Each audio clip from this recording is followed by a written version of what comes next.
Azazil merupakan nama asli daripada iblis yang merupakan ketua daripada bangsa jin.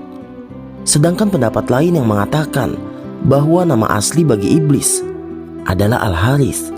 Menurut syariat Islam, Azazil adalah pemimpin kelompok syaitan dalam kalangan jin dan manusia. Sebelum diciptakannya Nabi Allah Adam, Azazil pernah menjadi imam para malaikat, Sayyidul Malaikat, dan Khazin Al-Jannah, bendaharawan surga, selama beberapa puluh ribu tahun sebelum durhaka kepada Allah ketika diperintah Allah untuk menyembah Nabi Allah Adam alaihissalam. Wa idz qulna lil malaikati isjudu li adama fasajadu illa iblis aba wastakbar wa kana minal kafirin. Ingatlah ketika kami berfirman kepada para malaikat, sujudlah kamu kepada Adam. Maka mereka pun sujud, kecuali iblis. Ia menolaknya dan menyombongkan diri, dan ia termasuk golongan kafir. Surat Al-Baqarah ayat 34.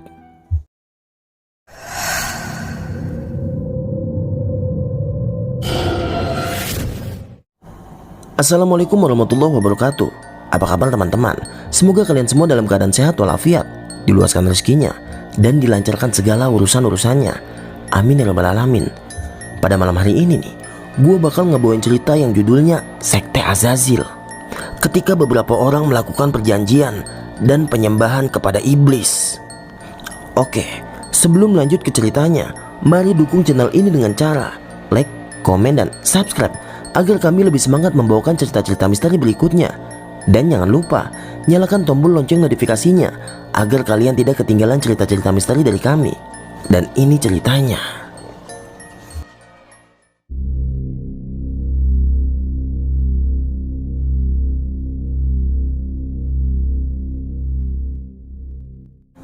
Kisah ini bermula di tahun 98 di akhir Oktober.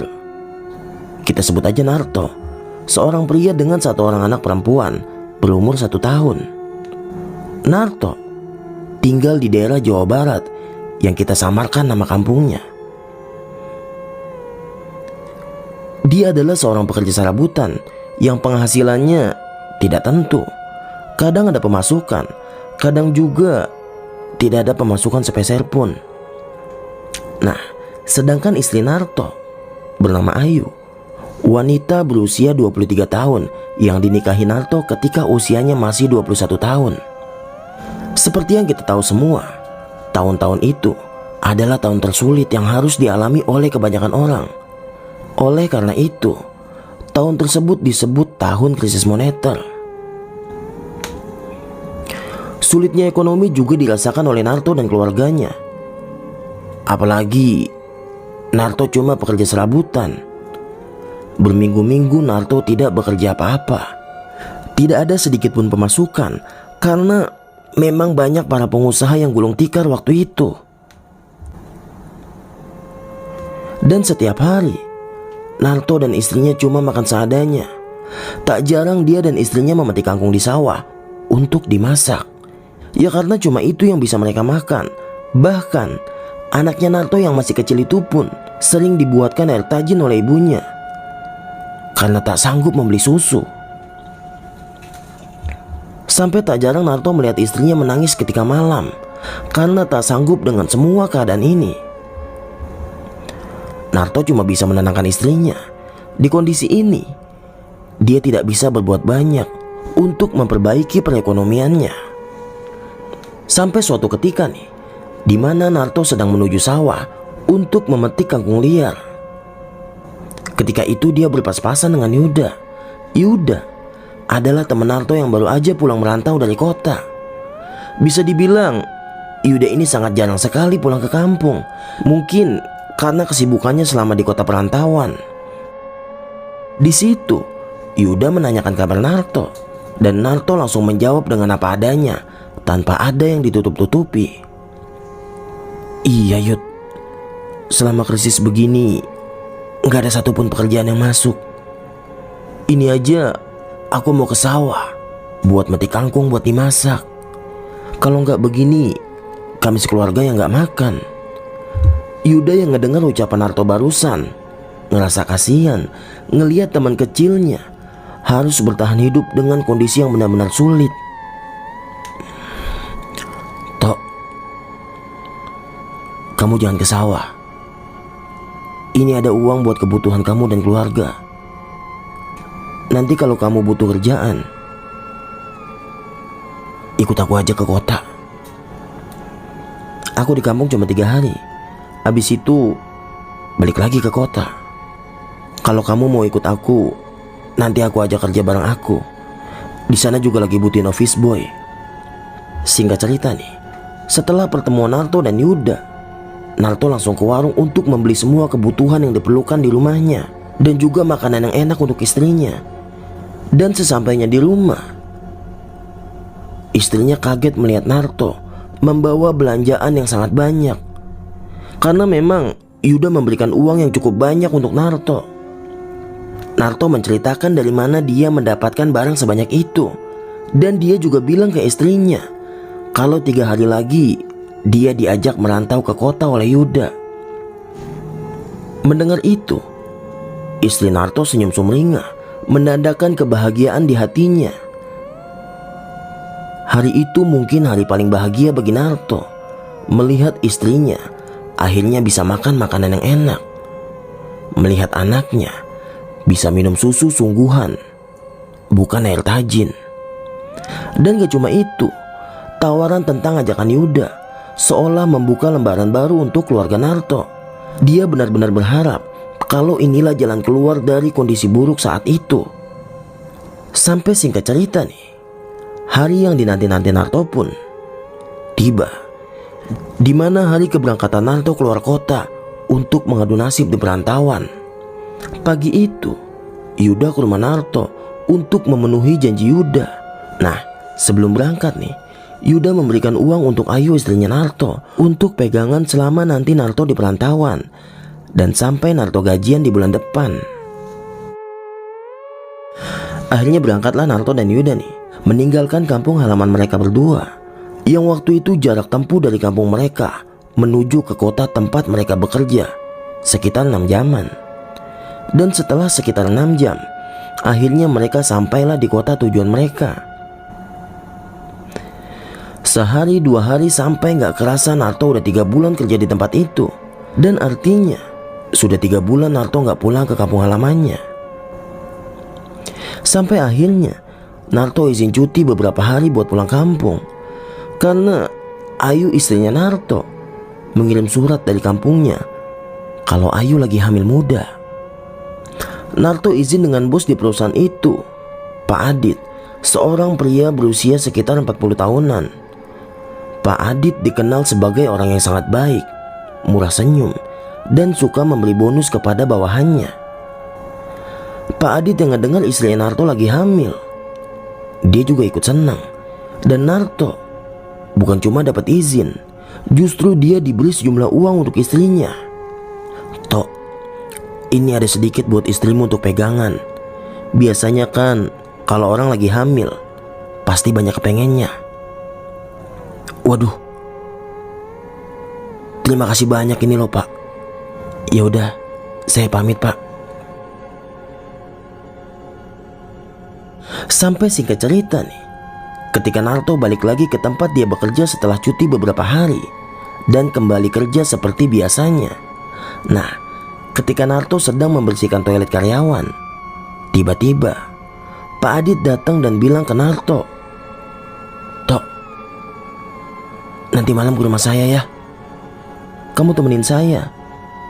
Istri sama anak saya lagi nginep di rumah orang tuanya." "Oh, iya Pak," jawab Narto.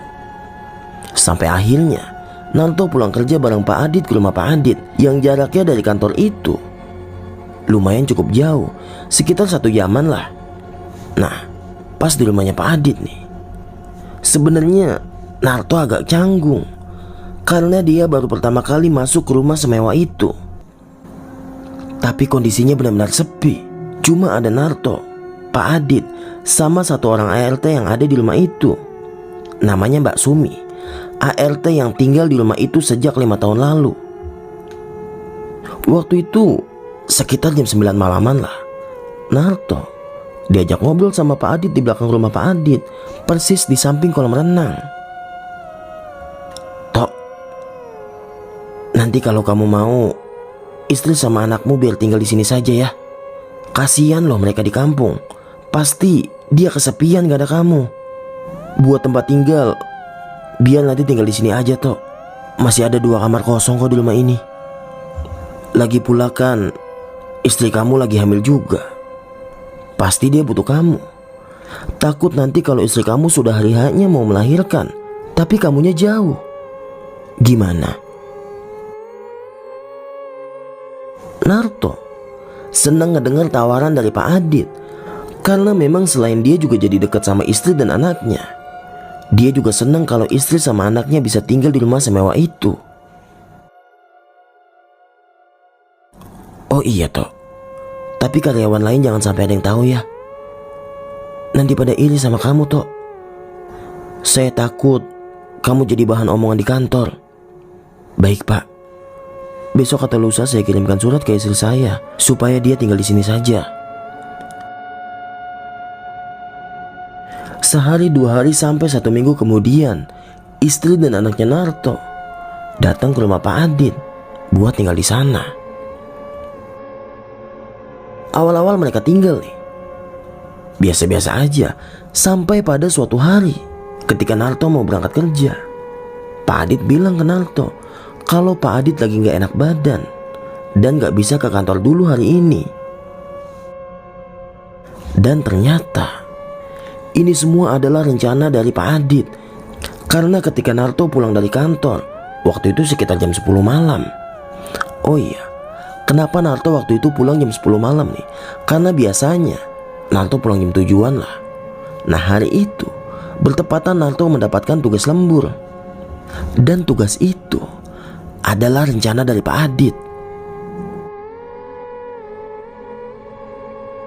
Ketika Naruto mulai masuk ke gerbang rumah Pak Adit dan memarkir motornya, rumah Pak Adit benar-benar sepi. Suasananya benar-benar gelap. Rumahnya gak seperti biasanya. Naruto mulai masuk ke dalam rumah Pak Adit, tapi di situ gak ada satu orang pun, termasuk istri dan anaknya Naruto. Naruto mulai ngerasa ini ada yang gak beres. Semua ruangan sudah Naruto kelilingin, tapi nihil. Dia gak nemuin istri sama anaknya. Bisumi juga gak ada di kamarnya. Sampai samar-samar Naruto ngedengar suara dari lantai 2. Gak pakai lama, Naruto langsung lari ke lantai 2, berharap istri dan anaknya ada di sana. Nah, begitu Naruto sampai di lantai 2, ternyata suara itu bersumber dari sebuah ruangan. Ruangan itu berada paling pojok di lantai 2. Naruto mulai ngedeket ke ruangan itu, sampai ketika Naruto mulai ngebuka pintu ruangan itu pelan-pelan.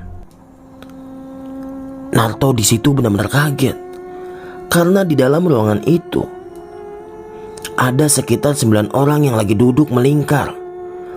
Ke-9 orang itu memakai jubah berwarna hitam. Dan di setiap pojok ruangan ada beberapa lilin, seperti layaknya orang yang sedang ritual. Naruto yang penasaran, akhirnya dia putusin tetap diam di depan pintu itu sambil mengintip ke dalam ruangan itu. Ke-9 orang itu terus membaca sesuatu yang entah apa yang mereka baca. Dan ketika Naruto mencoba fokus memperhatikan setiap wajah orang-orang yang memakai jubah itu, dia benar-benar kaget. Ternyata wajah Pak Adit dan Yuda. Ya, Yuda temannya Naruto yang mengajak Naruto bekerja di tempat itu. Di situ, Naruto masih belum paham apa yang sedang mereka lakukan. Sampai akhirnya, tiba-tiba ada sosok yang benar-benar membuat jantung Naruto berhenti berdetak.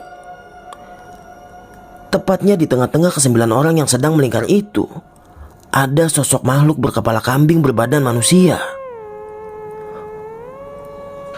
Sosok itu memiliki bulu hitam di seluruh tubuhnya. Sosok itu tertawa terbahak-bahak sambil mengeluarkan liur darah dari mulutnya. Naruto yang melihat itu mulai memundurkan langkahnya. Tapi tiba-tiba, brak! Ketika Naruto mundur, badan Naruto seperti menyentuh sesuatu. Dan begitu dia berbalik badan, ada sosok pocong tepat di hadapan Naruto. Bau busuk langsung menusuk hidung Naruto. Wajah sosok itu gosong dan hancur sambil senyum menyeringai. Gak pakai pikir lama, Naruto langsung lari dari tempat itu. Tapi begitu Naruto berniat pergi dan ninggalin rumah itu, seketika dia baru ingat di mana istri dan anaknya. Dia mulai berpikir keras apa yang harus dia lakukan. Dan ketika Naruto di tengah-tengah kebingungannya, tiba-tiba, Mas Naruto. Naruto mulai celingak-celinguk mencari sumber suara itu. Mas, di sini Mas. Dan ternyata suara itu bersumber dari samping rumah. Dan ternyata itu adalah Bisumi. Mas Naruto, ayo kita pergi dari sini Mas. Tempat ini bahaya untuk kita. Gimana saya bisa pergi, Bi? Anak sama istri saya nggak tahu ada di mana. Mas, anak sama istri Mas Naruto barusan sudah saya suruh keluar dari rumah ini Mas. Mereka lagi nunggu Mas Naruto di rumah teman saya. Rumahnya nggak jauh dari rumah sini Mas. Akhirnya nih, Naruto dan Bisumi pergi dari rumah itu, meninggalkan motor pemberian dari Pak Adit yang Naruto pakai sehari-hari untuk pergi ke kantor. Singkat cerita, ketika sesampainya Bisumi dan Naruto di rumah temannya Bisumi, akhirnya Naruto baru merasa lega ketika dia melihat istri dan anaknya yang sedang digendong.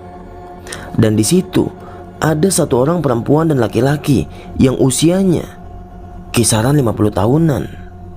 Dan ternyata mereka berdua adalah suami istri. Di situ, istrinya Naruto langsung menghampiri Naruto dan langsung memeluknya sambil menangis. Dalam keadaan ini, sebenarnya Naruto masih merasa bingung dengan apa yang sebenarnya terjadi. Bisumi, sebenarnya ada apa dengan semua ini, Bi?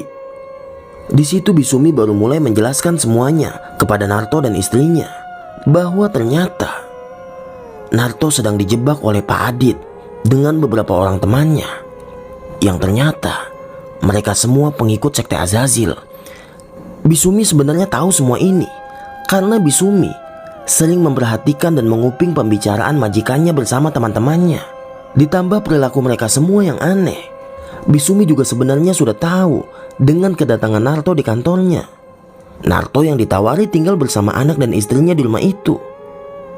Dan itu semua adalah siasat Pak Adit yang memerintahkan Yuda untuk mencarikan tumbal di tahun ini. Mas Naruto, saya nggak tega dengan sampean Mas. Saya juga nggak tega dengan istri sampean.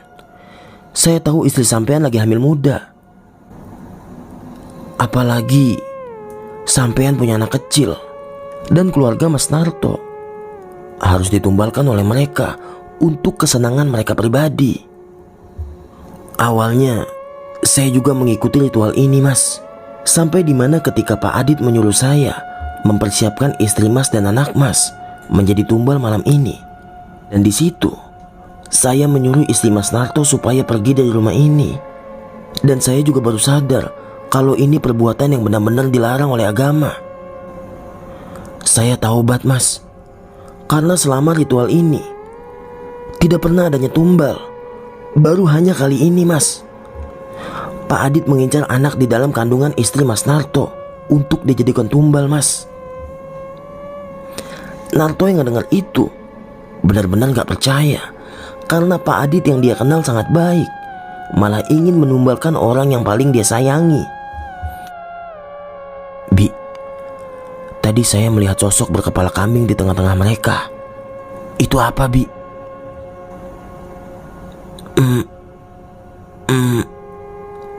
Itu sosok yang mereka sembah Mas. Dan sosok itu yang memberi kekayaan kepada mereka semua. Bisumi agak gugup menjelaskan tentang sosok itu, karena memang sosoknya benar-benar seram. Akhirnya nih, dengan saksi yang kuat, Bisumi dan temannya mengumpulkan warga malam itu juga untuk mengepung rumah Pak Adit. Dan ketika sudah banyak warga yang berkumpul, mereka semua pergi ke rumah Pak Adit beramai-ramai. Dan karena setiap warga sudah diberi penjelasan oleh Bisumi tentang sesatnya orang-orang yang ada di dalam rumah itu, sehingga semua warga benar-benar marah besar. Waktu itu para warga membakar rumah Pak Adit beserta 9 orang yang ada di dalamnya. Dan naasnya, Bisumi juga ikut tewas terbakar di rumah itu ketika dia berusaha menyelamatkan barang-barang miliknya. Singkat cerita, akhirnya cerita ini ditutup oleh istrinya Narto yang keguguran ketika mereka ingin pulang ke kampung halamannya. Oke teman-teman, segitu aja cerita di malam ini nih. Semoga banyak pelajaran yang dapat kita ambil bahwa bersekutu dengan iblis akan membawa petaka bagi kita sendiri.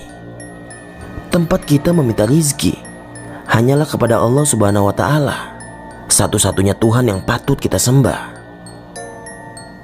Akhirnya, gue Rizky izin pamit. Selamat malam, selamat beristirahat. Wassalamualaikum warahmatullahi wabarakatuh.